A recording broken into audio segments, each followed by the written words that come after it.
What's up guys, Blake here at APA Custom Shop, and today we're gonna go over some stuff on this 2003 Silverado featuring the LM753 Vortec engine. This vehicle actually came into APA Custom Shop with some issues with the ECU itself. The customer tried to previously flash the vehicle himself using a Hypertech handheld tuning system. Within that, he had some communication issues that damaged some of the firmware on the PCM, basically created problems with the vehicle starting and then obviously communicating for us when we went to tune it. We've got our truck set up on the dyno, we've got our wideband in the exhaust, and we are ready to log using our HP tuner system. Let's get going on this guy and we'll see what we can do.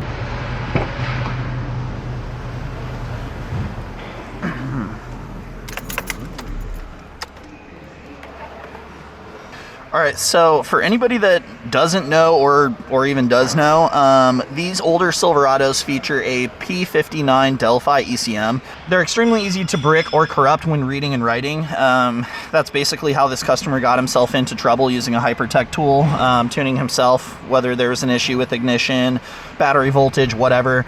Long story short, these PCMs are very, very easy to damage when communicating with them. So when doing this through HP tuners, basically I choose to unselect the high-speed communication. I've had issues with the P59 when using high-speed or basically anything else. In addition to that, we are writing just the calibration itself. We are not writing the entire data, nothing with EEPROM or anything else, literally just calibration data or maps data itself, which is responsible for your performance gains. So we are writing our final modded tuned file right now. This process takes about a minute. You can see there is a counter on the screen as it runs through its progress. As soon as this is done, we're going to toggle the ignition off. We're going to start this guy back up. We're going to get the vehicle up to running temperature, and we're also going to idle it and kind of run through the gears on the dyno to get some temp into the differential and the transmission. And then we are going to do 2 wide open throttle pulls, basically running from 2500 RPM to 6400 RPM to get a wide scope of the power, horsepower, and torque. While we're doing that, we are going to be logging through the HP Tuners VCM scanner. This is an excellent tool for logging. You can set up your own channel list to target specific things. You'll see when we have that up.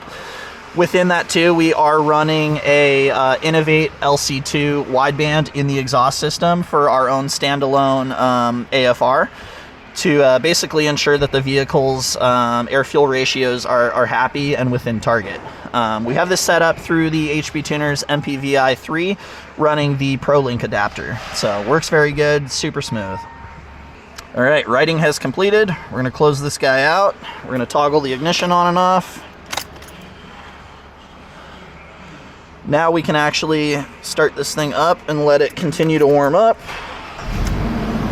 Fires right up, runs great. All right, I have launched the VCM scanner. This is what it looks like in my configuration. You can see here I am running my own custom channel list.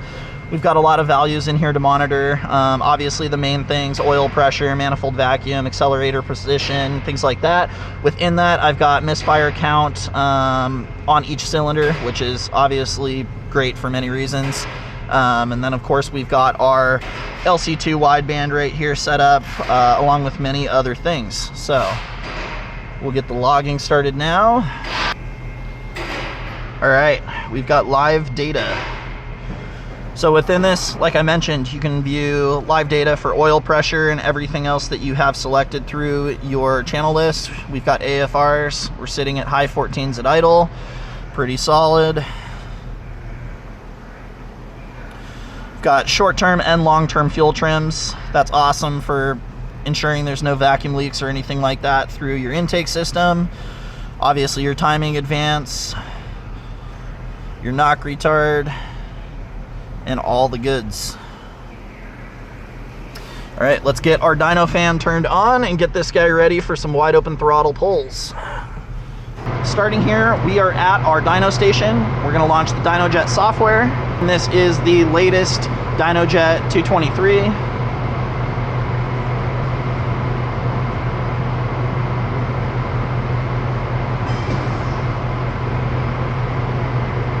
right, we already have this customer set up and configured. We are testing this one off of RPM itself. Everything else is set up and ready to go. Grab our wireless keyboard and hop in the rig. So this truck obviously is on a pretty aggressive lift, 6 to 8 inches. It's running 35s. It has been re-geared. In addition to the re-gear, this thing does have a built transmission in it featuring a Corvette servo and some other goodies. To be completely honest, this transmission's awesome. It runs phenomenal, it shifts great, and it really puts the power down, so.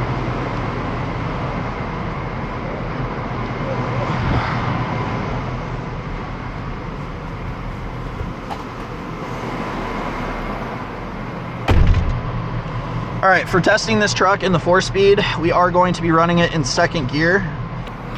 Something else to note with HP tuners, depending on the transmission, obviously specifically 4L60, 4L80, common GM trannies, HP tuners supports a special functions option. So you can actually go in, select the transmission control, go to gear, and you can command the tested gear to ensure that it doesn't kick down on you. So, you know, depending on models and things like that, even if you manually select 2nd or 3rd gear in an automatic and you go flat, it'll want to kick down to the next lowest gear to get in the right RPM range. Commanding 2nd gear through the software is physically commanding the TCM to maintain that test gear, so it's a great benefit to us and makes things much easier. All right, we have commanded 2nd gear, vehicle's in 2nd gear. As mentioned, I'm gonna just basically run through the rev range and get a little temp into the drivetrain.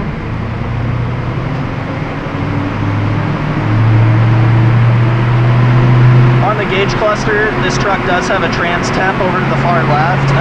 It's pretty unresponsive, it doesn't really work well. It's basically gonna sit at 100 degrees, 110 degrees this whole time. That is not accurate, so don't beat us up thinking we're ripping this thing on a cold transmission.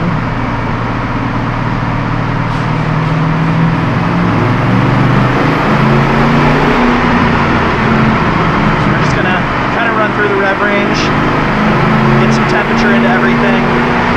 Believe it or not, it's a little chilly in Phoenix today. It's roughly 55 degrees, 55 degrees in the shop right now, which is cold for us.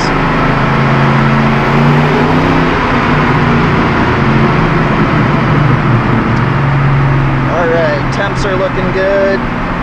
Data looks great. Oil pressure's fantastic. Okay, we're gonna come down and we're gonna cruise at roughly 2,000 RPM. We are gonna start sampling on our dyno, which is basically activating the test to come on. So now we're gonna creep up to 2,500 RPM. Once I hit 2,500, I'm gonna go flat and I'm gonna hold it basically until we hit the soft limiter.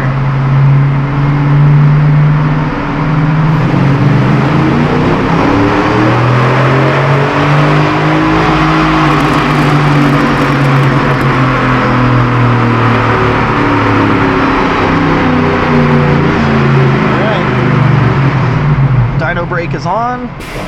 It's as simple as that. So that's running through a basic test, 1 gear full pull on the dyno, and that gives us the majority of the data that we need. Of course, we road log and tune the vehicles as well for drivability to ensure, you know, under real world load out on the street, everything's happy. Drivability is excellent. Throttle response, idle. All of that is great. So we put a lot of time in on the street that a lot of people don't typically see, as most are just interested in the dyno. So we save all of our logs and data to a Google Drive, and also to our solid state drives. This is pretty awesome for the customers because in the future, if they ever need this data, we always have it for them. We can always flash it back if a dealership or another shop or something like that tries to update the firmware and they lose their tune. We've got it here for them. So in addition to that, we always have this data backed up for our own purposes, so we can go back and review everything and confirm or prove to the customer or peanut galleries that our data is correct and that everything looks great. This tune, like I mentioned, is already complete. It's a very safe tune. We're not trying to pull a whole lot of power out of this thing. It's a It's a stock LM7 5.3 that's just been refreshed. It's got 215,000 miles on it, so we're not going crazy. Basically, on a setup like this, we're going to net roughly 12 wheel horsepower and 10 to 15 foot-pounds of torque. Again, nothing crazy. The biggest benefit to this tune is the drivability. Throttle response is significantly improved, which is great for the 35s and the lift. And then, of course, too, our TCM tuning. I'm not going to go a whole lot into that in this video, but the TCM tuning is kind of the bread and butter for a truck like this. That's where you're going to feel most of your improvement. So within our log here, things that we want to look at is knock retard. So we're going to review that as we're moving through the power curve all the way through, and we've got 0 knock retard, so that's good. That means that it's healthy and it's happy. And then 2, of course, AFRs. We're going to go over here and we're going to target our AFRs. As we're coming through this, under wide open throttle, we want to see mid to high 12s is what we'd like to target for this, and we're right in that range, which is excellent. And then it returns back to idle with a healthy AFR. So yeah, this guy looks good. It's ready to ship. We're very confident the customer, Jason, is going to be happy.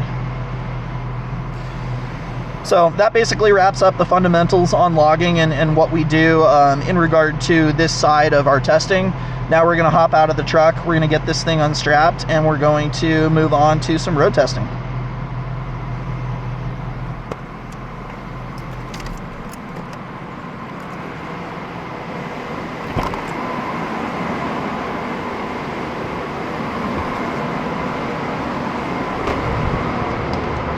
All right, so here we'll save our dyno run and we'll get our figures. So right here you can see the truck came in at 225 horsepower and 269 foot-pounds. This is to the wheels. This is not crank. This is completely corrected. Within this, you got to understand that this vehicle has a ton of drivetrain loss. Obviously, with it being an automatic transmission, it is a 4-wheel drive. We're testing in 2-wheel drive. It is on 35s, etc. There is going to be quite a bit of drivetrain loss. Something like this, honestly, I would expect anywhere between 24 and 27, maybe 28% drivetrain loss. But aside from that, this thing makes solid power all the way through the curve, and it looks good. It's very smooth. So customers should definitely enjoy it. Nothing crazy. Not a sports car, but it runs great now, and we have resolved all the issues he previously had.